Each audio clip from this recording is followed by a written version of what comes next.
2020 August 31 എൻ്റെ ജീവിതത്തിലെ ഏറ്റവും ദൈർഘ്യമേറിയ രാത്രി എന്നാണ് കരസേന മുൻ മേധാവി എം നരവനെ തൻ്റെ 4 സ്റ്റാർസ് ഓഫ് ഡെസ്റ്റിനി എന്ന പുസ്തകത്തിൽ വിശേഷിപ്പിക്കുന്നത്.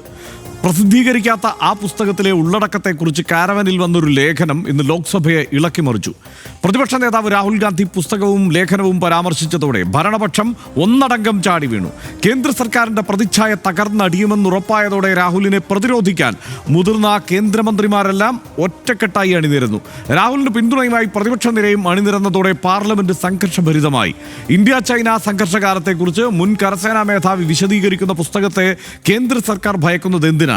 രാഹുൽ ഇന്നുയർത്തിയ സമീപകാലത്തെ ഏറ്റവും ശക്തമായ രാഷ്ട്രീയ ആരോപണമാണോ? കേന്ദ്രത്തിന് പുസ്തകത്തെക്കുറിച്ച് പേടിയുണ്ടോ? ആദ്യം RD Extra. 2020 ഇന്ത്യ ചൈന സംഘർഷവും സാഹചര്യവും അടക്കം പരാമർശിക്കുന്ന മുൻ കരസേന മേധാവി എം നരവനെയുടെ 4 സ്റ്റാർസ് ഓഫ് ഡെസ്റ്റിനി എന്ന പുസ്തകത്തിന്റെ ഉള്ളടക്കം ഉയർത്തിയാണ് രാഹുൽ ഗാന്ധി ലോക്സഭയിൽ കേന്ദ്ര സർക്കാരിനെ കടന്നാക്രമിച്ചത്. ചൈനീസ് ടാങ്കുകളും കാലാൾപ്പടയും ഇന്ത്യൻ സേനയ്ക്ക് തൊട്ടടുത്തെത്തിയിട്ടും പ്രതിരോധ മന്ത്രി രാജ്നാഥ് സിംഗ് കൃത്യമായ നിർദ്ദേശം നൽകിയില്ലെന്നും ഉചിതമായത് ചെയ്യൂ എന്ന് പറഞ്ഞൊഴിഞ്ഞെന്നും നരവനെയുടെ ഇതുവരെ പ്രസിദ്ധീകരിച്ചിട്ടില്ലാത്ത പുസ്തകത്തിൽ പറയുന്നു. ഇതേക്കുറിച്ച് കാരവൻ മാഗസിനിൽ വന്ന ലേഖനമാണ് രാഹുൽ പാർലമെന്റിൽ ഉന്നയിച്ചത്. ലേഖനം വായിക്കാൻ രാഹുൽ ശ്രമിച്ചെങ്കിലും കേന്ദ്രമന്ത്രിമാരും സ്പീക്കറും അനുവദിച്ചില്ല.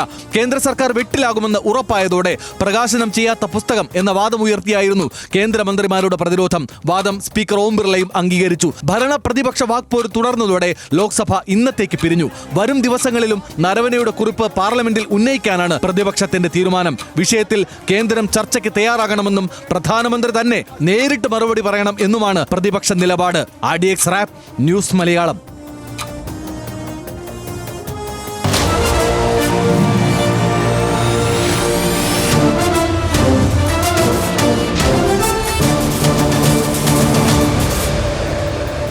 നരവനയുടെ പുസ്തകത്തിലെ ഉള്ളടക്കം പരാമർശിച്ച് കാരവൻ മാഗസിനിൽ വന്ന ലേഖനം വായിക്കാൻ രാഹുൽ ശ്രമിച്ചെങ്കിലും കേന്ദ്രമന്ത്രിമാരും സ്പീക്കറും അനുവദിച്ചില്ല.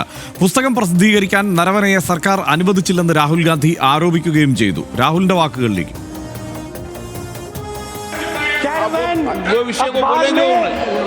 ये नरवणे जी की जो किताब है उसके बारे में एक्सपर्ट्स हैं, उसमें प्रधानमंत्री के बारे में, राजनाथ सिंह जी के बारे में क्लियरली कुछ लिखा है. मैं वो हाउस को बताना चाहता हूँ.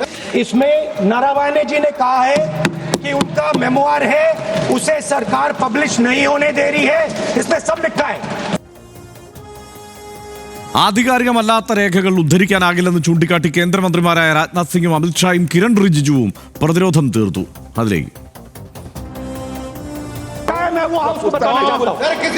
पुस्तक की बात कर रहे हैं, वह पुस्तक आज तक कभी प्रकाशित हुई ही नहीं, इसका वह उल्लेख कर रहे हैं. मैं कहता हूं तो वो प्रकाशित हुई या नहीं हुई वो स्पष्ट करें. नरवणे की रिपोर्ट नहीं है, नरवणे का पुस्तक नहीं है, इतना स्पष्ट करे. मैगजीन तो कुछ भी लिख सकता है. चर्चा बहस कैसे हो सकते हैं? इसमें रूलिंग दे चुके हैं चेयर ने कि आप मैगजीन का, न्यूज़पेपर का यहाँ बिना मतलब से कोट नहीं कर सकते, नहीं पढ़ सकते. ആ രാത്രിയിൽ എന്താണ് സംഭവിച്ചത്? പുസ്തകത്തിൽ പറയുന്ന 2020 ഓഗസ്റ്റിൽ 31 രാത്രിയിൽ ചൈനീസ് അതിർത്തിയിലെ സംഭവവികാസങ്ങളാണ് ചർച്ചയാകുന്നത്. രാത്രി 8:15 നോർത്തേൺ കമാൻഡ് തലവൻ ലഫ്റ്റനന്റ് ജനറൽ യോഗേഷ് ജോഷിയാണ് ചൈനീസ് സേനയുടെ വരവറിയിച്ചത്. ലഡാക്കിലെ കൈലാഷ് റേഞ്ചിൽ റെസാങ്ല മേഖലയിൽ ചൈനീസ് ടാങ്കുകൾ ഇന്ത്യൻ സേനയുടെ 100 മീറ്റർ വരെ അടുത്തെത്തി.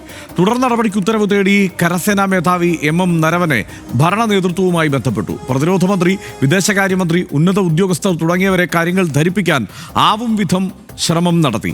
സാഹചര്യം വഷളായതോടെ എന്തെങ്കിലും നിർദ്ദേശം ഉടൻ നൽകണമെന്ന് രാജ്നാഥ് സിംഗിനോട് ആവശ്യപ്പെട്ടു.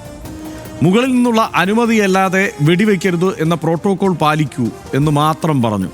പ്രധാനമന്ത്രിയെ കാര്യങ്ങൾ ധരിപ്പിച്ച ശേഷം 10-20 മിനിറ്റിനകം തിരികെ വിളിക്കാമെന്ന് രാജ്നാഥ് സിംഗ് പറഞ്ഞു. പക്ഷേ 2 മണിക്കൂറിലേറെ സമയം കഴിഞ്ഞാണ് രാത്രി 10:30 പിന്നീട് രാജ്നാഥ് സിംഗ് വിളിച്ചത്. തിരിച്ചു വിളിച്ചപ്പോഴും രാജ്നാഥ് സിംഗ് പറഞ്ഞത് നിങ്ങൾക്കുചിതമെന്ന് തോന്നുന്ന തീരുമാനം എടുക്കൂ എന്നാണ്.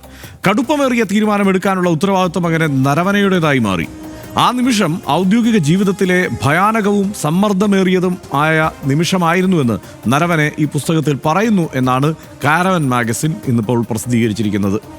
ആദ്യം വെടിയുതിർത്താൽ യുദ്ധം തുടങ്ങിയ രാജ്യമായ ഇന്ത്യ മുദ്ര രാജ്യമായി ഇന്ത്യ മുദ്രകുത്തപ്പെടുമെന്നത് പ്രതിസന്ധിയായി. മറിച്ച് വെടിവെക്കാതിരുന്നാൽ ഇന്ത്യൻ സൈനികരുടെ ജീവൻ അപകടത്തിലാകുകയും ചെയ്യും.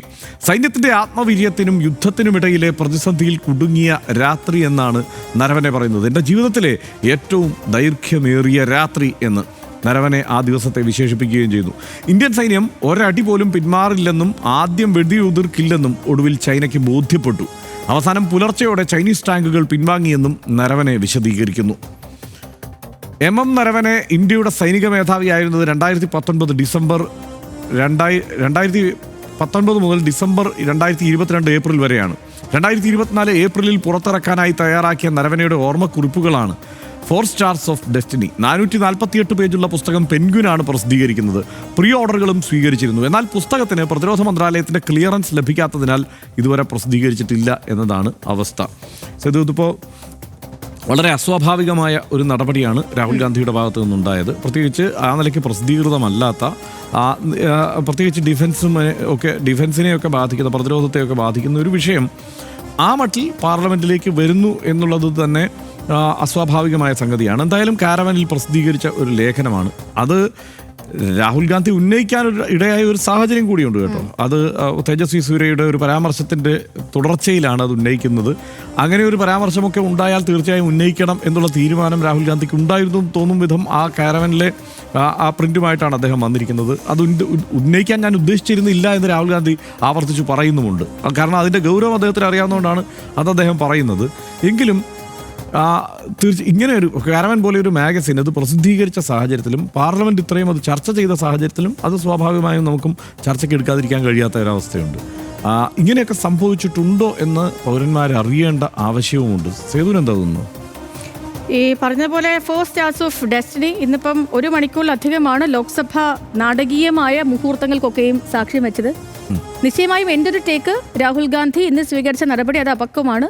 സഭാ നടപടികളുടെ ചട്ടലംഘനം തന്നെയെന്നാണ്. കാരണം ഇന്നത്തെ സഭാ സെഷൻ എന്ന് പറയുന്നത് രാഷ്ട്രപതിയുടെ നന്ദിപ്രമേയ ചർച്ച നടക്കുന്ന ദിവസമാണ്. ആ ദിവസം ഉന്നയിക്കേണ്ട ഒരു വിഷയമല്ല ഇന്ന് രാഹുൽ ഗാന്ധി എന്ന് പറയുന്നത് ചെറിയൊരു MPയോ അല്ലെങ്കിൽ ഒരു ചെറിയ നേതാവല്ല, രാജ്യത്തിൻ്റെ പ്രതിപക്ഷ നേതാവാണ്. അദ്ദേഹത്തിൻ്റെ ഭാഗത്തു നിന്ന് ഇങ്ങനെ ഒരു നടപടിക്രമം ഉണ്ടാകാൻ പാടുണ്ടായിരുന്നില്ല എന്നാണ് എൻ്റെ ഒരു ടേക്ക്. ഇപ്പം ഈ നേരത്തെ നമ്മൾ ഈ പറയുന്ന പോലെ കാരവാൻ മാഗസീനിൽ വന്ന് ചർച്ച ചെയ്ത് കഴിഞ്ഞ ഒരു വിഷയമാണിത്.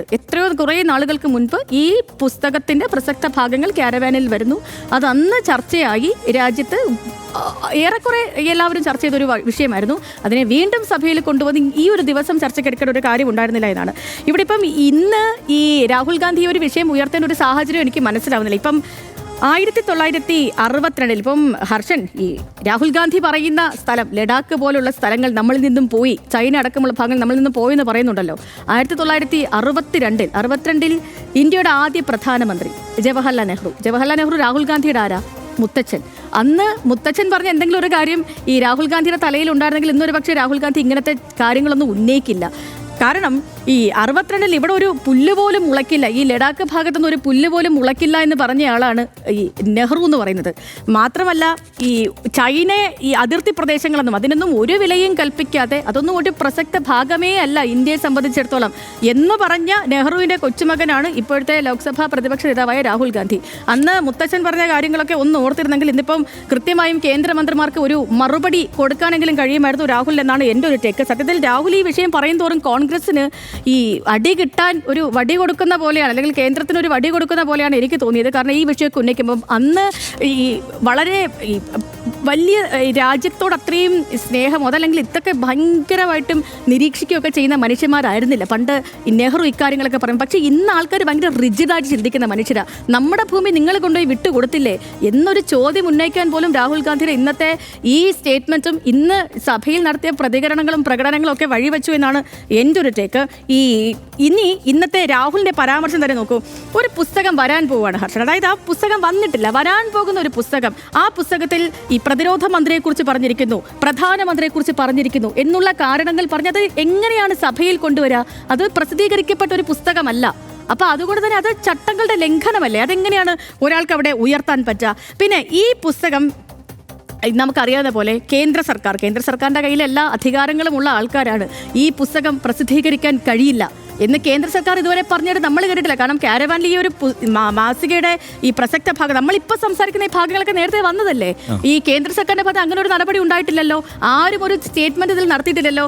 എന്തിന് നരവനെ പറഞ്ഞോ എന്റെ പുസ്തകം പ്രസിദ്ധീകരിക്കാൻ കഴിയാതെ ഞാനിവിടെ പെട്ട് കിടക്കുകയാണ്, എന്നോട് പകപോക്കുകയാണ്, അങ്ങനെ ആരും പറഞ്ഞിട്ടില്ല. നരവനെയും പറഞ്ഞിട്ടില്ല, കേന്ദ്ര സർക്കാരും പറഞ്ഞിട്ടില്ല, ഒന്നുമില്ല. അപ്പം പ്രസിദ്ധീകരിക്കാത്ത ഒരു പുസ്തകത്തിന്റെ കുറച്ച് ഭാഗങ്ങൾ എടുത്തുകൊണ്ട് വന്ന് സഭാ നടപടികളെ അലങ്കോലപ്പെടുത്തി രാഹുൽ ഗാന്ധി എന്നാണ് ഇന്നത്തെ എൻ്റെ ഒരു ടെക്ക്. ഇനിയിപ്പോൾ നോക്കൂ, ഈ വിഷയം ഇന്നിപ്പോൾ ഉന്നയിക്കേണ്ട ഒരു വിഷയമാണോ ഹർഷൻ?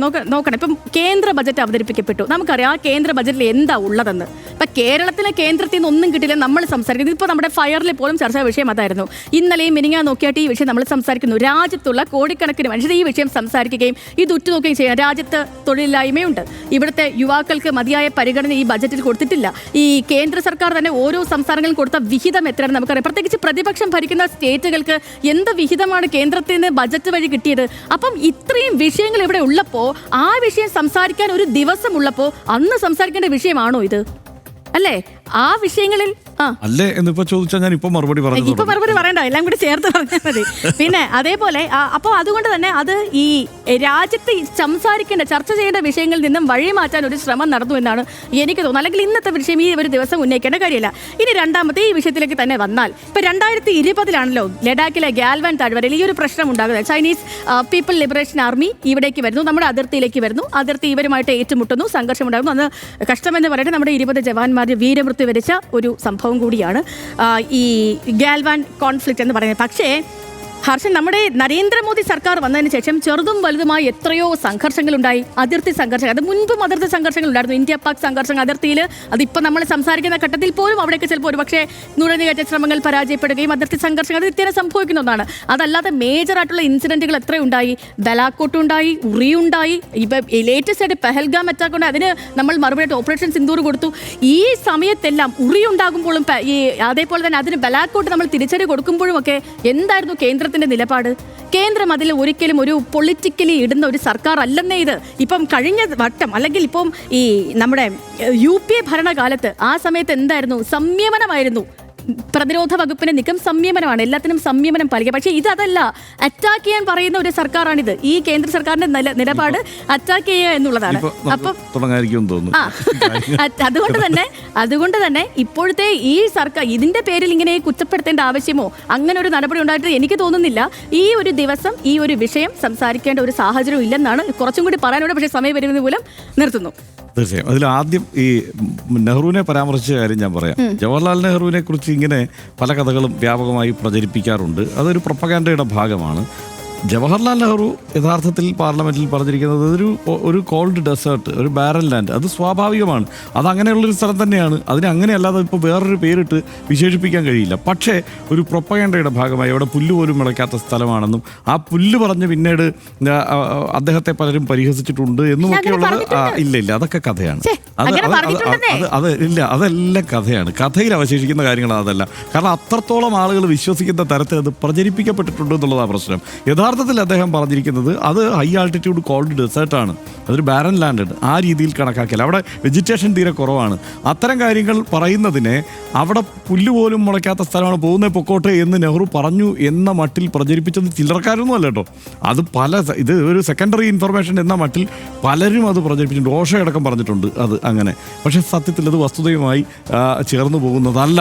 മാത്രമല്ല ആ ഘട്ടത്തിലുണ്ടായിരുന്ന ചരിത്രം എടുത്ത് നമ്മൾ പരിശോധിച്ചാൽ എങ്ങനെയാണ് ആ കാലത്തെ ആ ആക്രമണത്തെ നെഹ്റു ഉൾക്കൊണ്ടതെന്നും അദ്ദേഹത്തെ എത്രത്തോളം ആഴത്തിൽ ബാധിച്ചിരുന്നു എന്നുള്ളതൊക്കെ നമ്മൾ ചർച്ച ചെയ്യാൻ വേറെ തന്നെ സമയമെടുക്കും. പക്ഷേ ഈ കാര്യം ഇന്ന് അത് മാറ്റിവെക്കണം. കാരണം അത് ആ നിലയ്ക്ക് തെറ്റായി പ്രചരിപ്പിക്കപ്പെട്ട ഒരു പ്രൊപ്പഗാൻഡ സംഗതി തന്നെയാണ് നെഹ്റുവിനെതിരെ. അത് പല കഥകളും ഉണ്ടല്ലോ. നെഹ്റുവാണ് ഇന്നിപ്പോൾ രാജ്യത്ത് നിലനിൽക്കുന്ന എല്ലാ പ്രശ്നത്തിനും, ഇപ്പോൾ ഈ രൂപയുടെ മൂല്യം ഇടിഞ്ഞതിന് കാരണവും ജവഹർലാൽ നെഹ്റു ആണ് എന്ന് പ്രചരിപ്പിക്കപ്പെടുന്ന ഒരു കാലത്താണ് നമ്മൾ നിൽക്കുന്നത് എന്നുള്ളതുകൊണ്ട് ഞാനത് ആദ്യം തന്നെ ഓർമ്മിച്ചു. ഇനി ബാക്കി കാര്യത്തിലേക്ക് വന്നാൽ,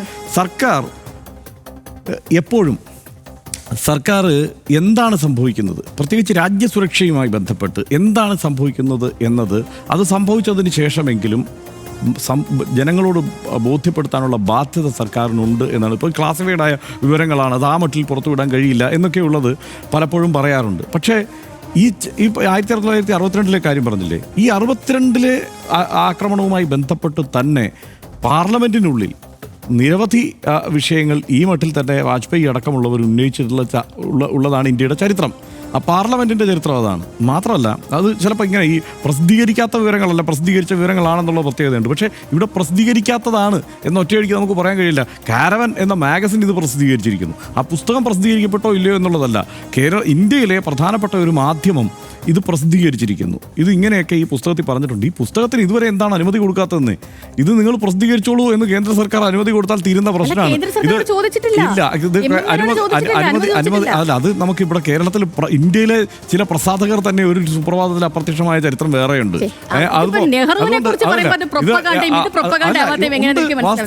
വാസ്തവമാണ്. ഞാൻ എടുത്തു പറയാം. ഇനി ഞാനൊരു കാര്യം പറയട്ടെ. ഇത് ജനങ്ങളെ ഈ കാര്യങ്ങൾ ബോധിപ്പിക്കേണ്ട, അതായത് ജനങ്ങളെ അറിയിക്കേണ്ട ബാധ്യത അത് ഏത് സർക്കാരിനുമുണ്ട്. അതിപ്പോൾ കേന്ദ്രം ആര് ഭരിച്ചാലും അത് ഉണ്ട്. ചില ഒരു ആക്രമണവുമായി ബന്ധപ്പെട്ട് ചില സംശയങ്ങളും ആശങ്കകളും ഒക്കെ ഉയരുന്നു എന്ന് കരുതുക.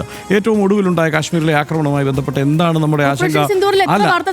അതല്ല ഞാൻ ആ ഒരു വാർത്താ സമ്മേളനത്തിലും സുരക്ഷാ വീഴ്ചയെക്കുറിച്ച് കമാ എന്ന് മിണ്ടാൻ ഈ കേന്ദ്ര സർക്കാർ തയ്യാറായിട്ടില്ല എന്നുള്ളതാണ്. ഈ ഏറ്റവും ഒടുവിലെ ഘട്ടത്തിൽ പോലും സുരക്ഷാ വീഴ്ചകളെ കുറിച്ചുള്ള ഒരു ചോദ്യത്തിനും ഇതുവരെ മറുപടി പറഞ്ഞിട്ടില്ല.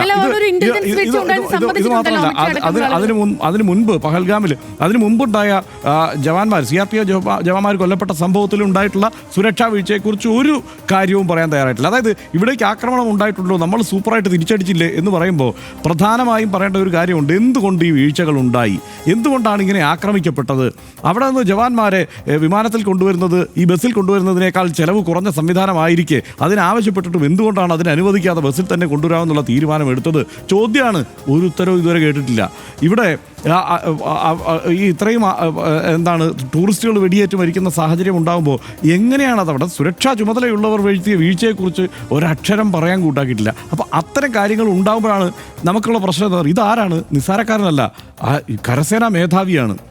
MM നരവനെ കരസേനാ മേധാവിയാണ്. അദ്ദേഹമാണ് നമ്മളെല്ലാം ആശങ്കപ്പെട്ട, നമ്മളെല്ലാം സങ്കടപ്പെട്ട ആ ദുരന്തത്തിന്, അല്ലെങ്കിൽ നമ്മൾ ഇന്ത്യൻ സൈനികർ വളരെ ഗംഭീരമായി തന്നെ തിരിച്ചടിച്ചു. ധാരാളം ചൈനീസ് സൈനികർ കൊല്ലപ്പെടുന്ന സാഹചര്യം ഉണ്ടായി. അവിടെ നിന്ന് ഒരു ഇഞ്ച് പിന്നോട്ട് പോകാനായിട്ട് ഇന്ത്യൻ സൈനികർ കൂട്ടാക്കിയിട്ടില്ല എന്നെല്ലാം വസ്തുതയായി നിലനിൽക്കെ തന്നെ അത്രയും സൈനികരുടെ ജീവൻ നഷ്ടപ്പെട്ടതിനെക്കുറിച്ച് ആ സേനയുടെ തലവന്റെ വേദനയാണ് അദ്ദേഹം പറഞ്ഞിട്ടുള്ളതെന്നല്ലേ നമ്മൾ മനസ്സിലാക്കേണ്ടത്. ഞാനിത് എടുക്കുന്നില്ല. കാരണം ഇത് കാരവൻ പറയുന്നതാണ്. കാരവൻ പറഞ്ഞിട്ടുള്ളത് ഈ പറഞ്ഞത് വസ്തുതയാണോ അല്ലയോ എന്നുള്ളത് വിശദീകരിക്കേണ്ട ബാധ്യതയുണ്ട്. പിന്നെ അതിൻ്റെ ന്യായവും ചട്ടവും ഒക്കെ അത് വേറെ കാര്യം. ഇതിപ്പോൾ പാർലമെൻറ്റ് ഉന്നയിക്കാമായിരുന്നു എന്ന് ചോദിച്ചാൽ ഒരൊറ്റ കാര്യം പറയാം. ഞാനിവിടെ നിന്നിട്ട് ഈ ചർച്ച ആരംഭിക്കുമ്പോൾ സേതുവിൻ്റെ അഭിപ്രായങ്ങളൊന്നും ശരിയല്ല, സേതു ഒരു രാജ്യദ്രോഹിയാണ് എന്ന് ഞാനങ്ങ് പ്രഖ്യാപിച്ചാൽ സേതു ഇങ്ങനെ ആയിരിക്കും എന്നോട് പ്രതികരിക്കുക? അല്ല, നിങ്ങൾക്ക് രാജ്യസ്നേഹം ഇല്ലാത്ത ഒരാളാണ് നിങ്ങൾ എന്ന് ഞാൻ സേതുവിനോട് പറഞ്ഞാൽ സേതു ഇങ്ങനെയാണ് ആയിരിക്കും പ്രതികരിക്കുക? ഞാൻ എൻ്റെ ജോലി ചെയ്യുന്ന കാലത്ത് എന്നോട് ഇങ്ങനെ പറഞ്ഞവരോട് ഞാൻ ഇതിനേക്കാൾ രൂക്ഷമായിട്ട് ഇതേ കമന്റ് വന്നപ്പോൾ പ്രതികരിച്ചിട്ടുണ്ട്. അതുകൊണ്ട് എനിക്കറിയാം രാഹുൽ ഗാന്ധിയുടെ വികാരം എന്താണെന്നുള്ളത്. ആയിരിക്കുന്ന പ്രതിപക്ഷ ബെഞ്ചിനോട് നിങ്ങൾ രാജ്യദ്രോഹികളാണെന്നും നിങ്ങളുടെ രാജ്യസ്നേഹം ഇതാണോ എന്ന് അത് ചോദിച്ചതിന്റെ തുടർച്ചയിലാണ് ഇത് വന്നത്. അതായത് ഇത് തേജസ്വി സൂര്യ ഇത് ചോദിച്ചതിന്റെ തുടർച്ചയിലാണ് ഈ സംഗതി വന്നിരിക്കുന്നത്. രാഹുൽ ഗാന്ധി ഇത് എടുത്ത് ഉന്നയിക്കുക. രാഹുൽ ഗാന്ധി പറഞ്ഞല്ലോ ഞാനിത് ഉന്നയിക്കാൻ ഉദ്ദേശിച്ചു വന്നതൊന്നുമല്ല, പക്ഷെ ഉന്നയിക്കേണ്ടി വന്ന സാഹചര്യം അല്ല ഇത് കൊണ്ടുവന്നിട്ടുണ്ടോ? അദ്ദേഹം വായിക്കാൻ അദ്ദേഹം അത് ഈ പറഞ്ഞ പോലെ തേജസ്വി സൂര്യക്ക് നിങ്ങളെല്ലാവരും അവിടെ ഇരിക്കുന്നവരെ രാജ്യദ്രോഹി എന്ന് വിളിച്ചിട്ട് എഴുന്നേറ്റ് പോകാമെന്നോ? ആ ഇരിക്കുന്ന മുഴുവൻ ആളുകളും ഈ ഇന്ത്യ റെപ്രസെന്റ് ചെയ്യുന്നവരാണ്. ഇവിടുന്ന് തെരഞ്ഞെടുത്ത് നമ്മൾ വിട്ടിരിക്കുന്നവരാ. ഈ കേരളത്തിൽ നിന്ന് നമ്മൾ തെരഞ്ഞെടുത്ത് വിട്ടിരിക്കുന്നവരെ കൂടിയാണ് നിങ്ങളെല്ലാം രാജ്യദ്രോഹികളാണെന്ന് പറയുന്നത്. അപ്പോൾ അതിനോട് പ്രതികരിക്കുമ്പോൾ ഈ പ്രശ്നം, അതായത് രാജ്യദ്രോഹപരമായ ഇടപെടൽ, അതായത് എന്താണ് ഞാൻ ഇതിനു മുമ്പ് കണ്ടിട്ടുള്ള ഒരു രംഗം എന്താണെന്നറിയോ? ഈ 9/11 സമയത്ത് ഈ ട്വിൻ ടവറിലേക്ക് ഈ വിമാനം ഇടിച്ചു കയറിയ വിവരം ബുഷിനെ അറിയിക്കുമ്പോൾ ബുഷ് ഈ എന്താ ചെയ്യേണ്ടതെന്ന് അന്തം വിട്ടിട്ടുള്ള ഒരു ഇരിപ്പുണ്ട്. ആ ഇരിപ്പാണ് സത്യത്തിൽ ഈ വാർത്ത വായിച്ചപ്പോൾ, കാരവനിലെ വാർത്ത വായിച്ചപ്പോൾ എനിക്ക് തോന്നിയത്. കാരണം നമ്മുടെ ഭരണാധികാരികളോട് ഇതിൽ എന്ത് ചെയ്യണം എന്ന് ചോദിക്കുമ്പോൾ, സേന ചോദിക്കുമ്പോൾ അതിലെന്താണ് ചെയ്യേണ്ടതെന്നുള്ള ഒരു കൺഫ്യൂഷൻ ഉണ്ടല്ലോ. 20 മിനിറ്റ് അല്ല, 2 മണിക്കൂർ കഴിഞ്ഞിട്ട് മറുപടി ഉണ്ടായില്ല. 2 മണിക്കൂർ കഴിഞ്ഞിട്ടും മറുപടി ഉണ്ടായില്ല എന്നതാണ്. 2 മണിക്കൂർ വന്ന മറുപടി എന്താണ്? അല്ല, 2 മണിക്കൂർ കഴിഞ്ഞ് മറുപടിയില്ല. വന്ന മറുപടി എന്താണ്? നിങ്ങൾ എന്താന്ന് വെച്ചാൽ ചെയ്തോളാം. അങ്ങനെയാണോ? നിങ്ങൾ എന്താണെന്ന് വെച്ചാൽ ചെയ്തോളാണോ? ഒരു സർക്കാർ കൊടുക്കുന്ന അനുമതി നിങ്ങൾ ഒരു സേനാ മേധാവിക്ക് ആരവം കൊടുക്കുന്ന ഒരു പ്രതിരോധ ഇന്ത്യയിൽ കൊടുക്കാം. വകുപ്പാണ് ഇവിടെ ഉള്ളത്. അല്ല, നിങ്ങൾ എന്തും ചെയ്തോ എന്നുള്ളത് ഇന്ത്യയിലൊക്കെ കൊടുക്കാം. കാരണം ഇന്ത്യയിലെ സേനാ മേധാവികളൊക്കെ ഇവിടുത്തെ ഭരണഘടനയിൽ വിശ്വസിക്കുകയും ആ ഭരണഘടനയെ അടിസ്ഥാനമാക്കി മുന്നോട്ട് നീങ്ങുന്നവരുമാണ്. വേറെ ഏതെങ്കിലും രാജ്യത്തൊക്കെ ആണെങ്കിൽ നമ്മൾ കാണാം, നിങ്ങൾ ഇഷ്ടമുള്ളത് ചെയ്തോ. സേനാധിപനെ നിങ്ങൾ ഇഷ്ടമുള്ളത് ചെയ്തോ എന്ന് പറഞ്ഞു കഴിഞ്ഞാൽ വേറെ പലതും നടക്കും പല രാജ്യങ്ങളിലും. ഇവിടെ അങ്ങനെയാണ് അത് ആവശ്യപ്പെട്ടത്. നിങ്ങൾ ഇഷ്ടമുള്ളത് നിങ്ങൾ ഇഷ്ടമുള്ള കാര്യങ്ങൾ ചെയ്യും.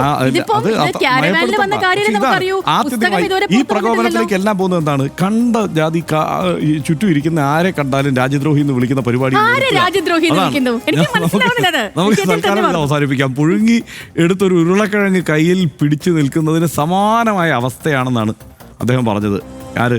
നരവനെ പറഞ്ഞത്. തീരുമാനം പറയാതെ വൈകിപ്പിച്ച് ഒടുവിൽ ഉചിതമായ തീരുമാനം എടുത്തോ എന്ന് മാത്രം പറഞ്ഞ് പ്രതിരോധ മന്ത്രി രാജ്നാഥ് സിംഗും കൈയൊഴിഞ്ഞ ആ നിമിഷത്തെ നരവനെ ഓർത്തെടുക്കുന്നത് ഇങ്ങനെയാണ് എന്ന് കാരവാൻ പറയുന്നു.